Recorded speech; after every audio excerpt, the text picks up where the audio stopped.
Let's turn to our congressional panel tonight. Congressman Chaka Fattah of Pennsylvania is with us this evening. Congresswoman Gwen of Wisconsin also along tonight. And Congressman Steve Lynch of Massachusetts. Great to have all of you with us. I want to let our viewers know that we're having a technical problem with the connection with Congresswoman Moore's picture, but it's important that her voice be here with us tonight. So from Milwaukee, that's how we're going to do this. And we'll go to her first. Congresswoman Moore, thank you for your time. Do you believe that these poll numbers make it easier for Democrats and progressives to stand strong and win the conversation as we move forward? Your thoughts? Ed, I think they're absolutely critical because I think the Republicans feel that they're in the catbird seat. These cuts that are in the sequester, the $85 billion minus the defense cuts, are a Republican's dream of ending so-called big government, ending job-killing regulations, to do what Grover Norquist has always wanted to do, to shrink government and make it so small that you could drown it in a bathtub. And even though between 1.4 and 2 million jobs will be lost, Republicans would have accomplished an aspiration for their party that they've had for a long time. They figure that they can come into the back door, introduce a bill to restore the defense cuts, and with a bill that would pass both houses by 2/3 votes, that they could get a supplemental bill to restore defense cuts. This is what I think their plan is, and were it not for the president, they might have succeeded. The scary thing about this is that once you see these cuts kick in and once you see Americans lose their jobs, there's no guarantee that these folks are going to get back and get rehired and get back into the game. And this is the dangerous thing about these cuts that are 1 week from tomorrow. Congressman Chaka Fattah, what about that? People lose their jobs and they're gone. There's no guarantee they're going to come back. How are you going to deal with that? Well, look, you've seen it. You've been around the country. It's devastating to families. But I want people to know we're going to win this fight. And just like you said at the front end of this show, with the governor of Florida now joining the governor of Michigan and Ohio on health care reform, Republicans in the Congress are going to have to come around on these other issues. We live in a republic in which the elected officials have to listen to people. And the public is with the president on all of these key issues. And we're going to win this fight. Now, they have playing a delaying game.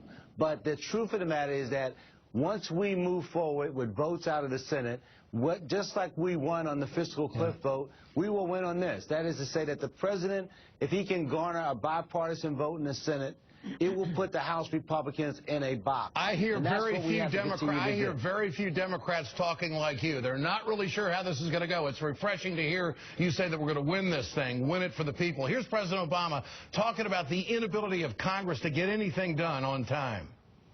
I don't know why it is in this town folks leave stuff till the last minute. There's no other profession, no other industry where people wait until the 11th hour to solve these big problems. And obviously it creates a lot of uncertainty in our economy. That uncertainty is a big deal. Congressman Lynch, what do you say to people who can't understand why Congress just doesn't seem to get things done? Well, I have to point out that Congresswoman Moore, Congressman Fattah, and myself all voted not to adjourn, to stay in Washington and keep on working on these problems. Look, I think the American people in your polls, they're choosing common sense solutions over a radical ideology. They realize that if this sequestration goes through, we're talking about just one small piece of it, $1.6 billion being cut from medical research, including Alzheimer's research, diabetes research, autism research, cancer research. So those are very important issues for the American people, and that's why you see this migration in those polls. Well, I also see that there are a lot of progressives starting to get together in Congress to the point where they have written a letter to the president, and this is the quote: "We will not vote against any and every cut to Medicare, Medicaid, or Social Security benefits, including raising the retirement age or cutting the cost of living adjustments that our constituents earned and needed." I mean, this is... Let me weigh in on that, Ed. Go ahead, Congresswoman. This is Gwen Moore. That's very important for people to understand, that what was not included in this sequestration were those programs, those mandatory programs, Social Security, Medicare, Medicaid, food stamps, Pell Grants. And what the Republicans would love to see is for this president to serve up on a silver platter these programs, and not just make some changes in them, but structural changes to undermine the program. You agree with that? You agree with this letter, Congresswoman? Oh, absolutely. I agree with that letter because ultimately, in order to end the sequester, that is the demand that they're making on the president, that he makes structural changes to Medicare and Social Security. Chaka, and what we've had is a quarterback controversy. And then we had a decision that rather than Romney, we were going with Obama. What we have now is we got some people on the team who, because they didn't get the quarterback they wanted, they want to stop the game from continuing. This is an inside game by Republicans to slow the economy, to create this uncertainty that causes business decisions to be delayed. We know that at the end of the day, they have to produce a bill that the president's prepared to sign. And he's made it absolutely clear that, and you fundamentally clear that we have to protect the middle class, right? So he has said very clearly that he is not willing to affect these beneficiaries in these programs, that we're going to have to get our fiscal house in order, cuts. but that it's got to be balanced. So it's going to have to be balanced. It's going to have to be defense cuts, and you're going to have to get the Republicans to go along with that. I mean, I think that they're I think they're just trying to get some kind of political narrative going that will put the president on the defensive, and they're thinking that people don't know what the hell happened back in the summer of 2011, and they're even trying to blame the president that this is his sequester. Congressman Lynch, you're going to have to win the echo chamber. Can it be done?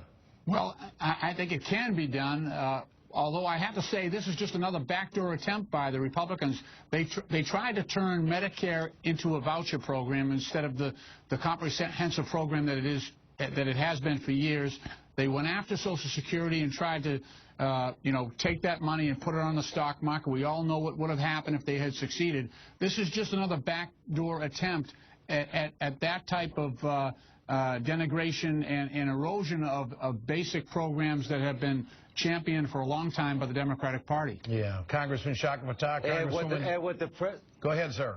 What the president is saying is that it's not just a game of cut this or cut that.